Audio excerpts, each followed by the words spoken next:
it's such a pleasure to see you. And first of all, obviously, what was your take on the Guardians of the Galaxy before you became part of the ensemble? Well, I hadn't seen the movie, so when I was beginning to hear about, I mean, a lot of people were on my phone saying, hey, are you going to actually do this? Are you going to play Peter Quill's father and Guardians of the Galaxy Volume 2? And I said, well, I guess I better see Volume 1, you know? And yeah, I saw immediately why everybody fell in love with that movie and why they fell in love with Peter Quill, and I thought Chris Pratt was great, and I did think that we were birds of a feather. I saw that some of the things, specifically Big Trouble in Little China, were things that were connecting dots.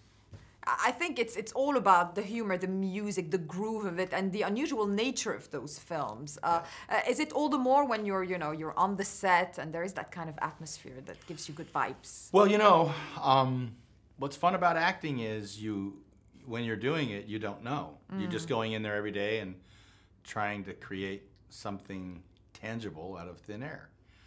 So that's the fun. That's the experience we have, because we're never going to see this movie with virgin eyes. We know what the story is. We know, Exactly. you know, we know even with things cut out or added, we know primarily what's going on. So we're never going to be able to have that experience. The one we have is the day-to-day, creating it. So that vibe is created by us. If we don't create it, it won't be there. Exactly. You know? So you try to create the right one, and that's led by the director. In this case, by the writer-director. And he has a firm grasp on what it is he's doing. And you have immediately the sense of, well, these people trust him. And because I'd seen the first movie, I said they were right to trust him. So that means that he and I need to get there as well. And we did very quickly. You know, there's no reason not to go there when somebody is really good. But there is a reason to go there when somebody's not good. Exactly, especially someone I've of your done both. experience. Yeah, You know, yeah, it's happened. You know. No, absolutely. How can we describe it? Obviously, you start with the, him being called Ego, so there's already that trademark. He's a man. He's a planet. He's there's a lot of elusiveness about him. When I first took the role, his name, first of all, the movie it didn't say Guardians of the Galaxy, so the script itself wasn't, it said Level Up. It was like they were hiding it. Yeah. So much so that within the structure of the screenplay, my character was called J apostrophe Son, S-O-N. Yeah. And I kind of thought, J Son, or how are they going to say that? It's basically going to be Jason. Yeah, exactly. And I thought, that's weak-ass shit, that he's a god called Jason. I was like, exactly. That's, because I'm a big believer in names. I think that the name of a character says a lot. And with this character, I was so glad to find out that his name was Ego the Living Planet, because that made a lot more sense.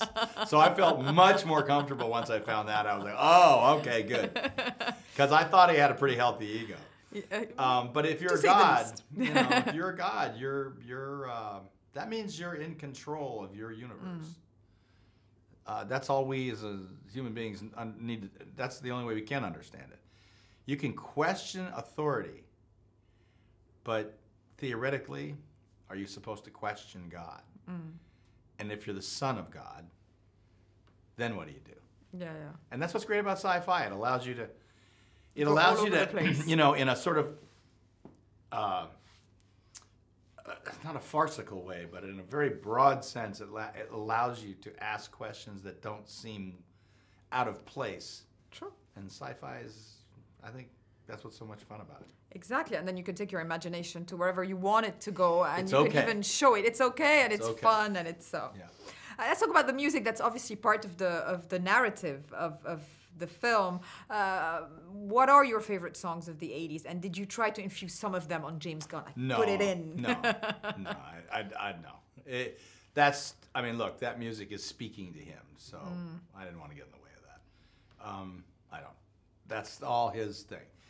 I did tell him, by the way, if you think the 80s are great, you should go back a couple generations in the 60s. They had some pretty good groups back then.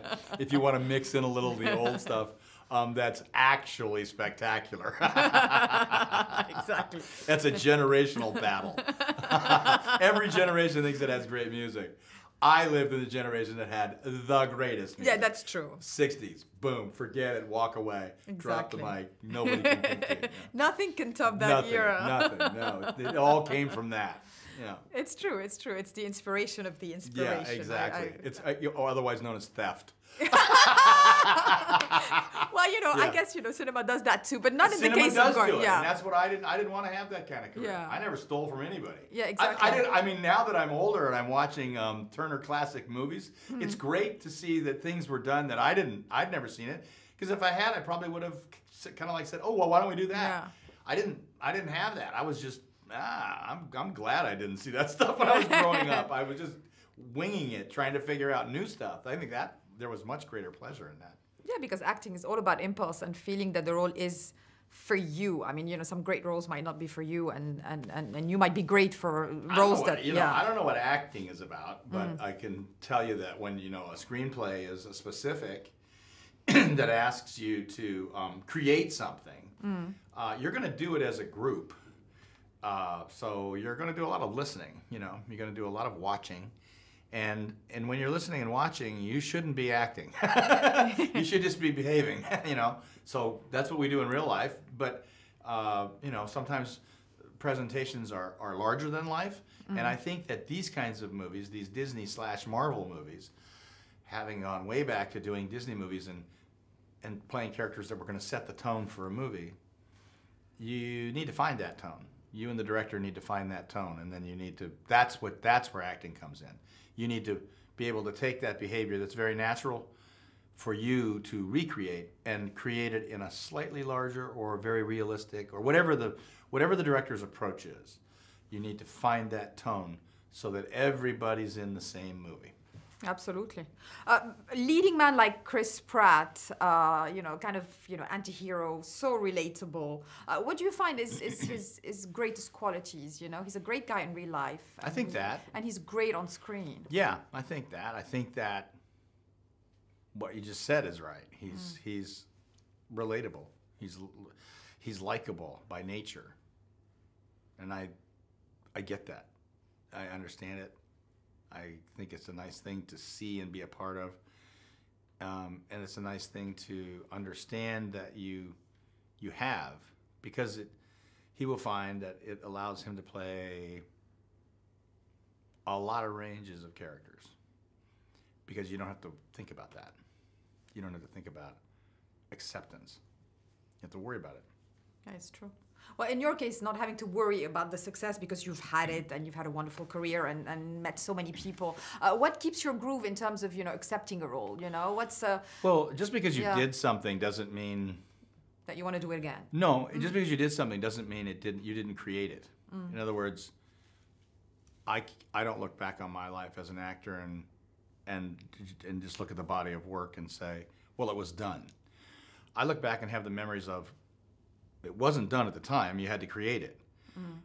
That means today is no different than then. So the next job I do, and just like this last one, every time you go to work, you have to make the team. You have to show up, ready to go, trying to create a character that hopefully will work for the storytelling, will be entertaining, and if every once in a while you're given the opportunity, I think you create a memorable character, one that the audience goes, oh yeah, I loved that character, I loved that movie. Then it goes into the pile of what you did. It does that for me has no value. What has value is what's next. That's fun because I haven't done it yet. That's, you know what I mean. That's what kind of, I think, keeps every actor going. Yeah, doing something fresh and new and different, a different person, another person. Absolutely. And there's a different world in the Marvel Cinematic Universe, but also in the Fast and the Furious series, where the fans are all there, you know, waiting, knowing everything. Did you feel them? Did you hear them this time, you know? Is it a different experience when the fans are so involved? It's not a different experience on the set, but it's a different experience being in the movie. It's not something that's new that you're creating. It's something that they love already that you're going to be a part of. So again, you add a little bit of a challenge to what is normally just trying to, make the movie work. Now you're trying to make something work better than it did, and they loved the first one. So there is an added sense of, it's a sense of pressure. No question about it. But I like that. That harkens back to my professional baseball days, where you're only as good as your last at bats, and you know that. So you don't look at what you did. You learn from what you did, and you go in there next time and into the batter's box and try to figure things out. So this one had some more of that, which was, okay, this you can feel that, you can feel that. Then you have to throw that away and just say, well, it doesn't mean anything. I just got to go to work, and I got to do what I always do. Try to make today as creative as possible, and have the time of your life doing it.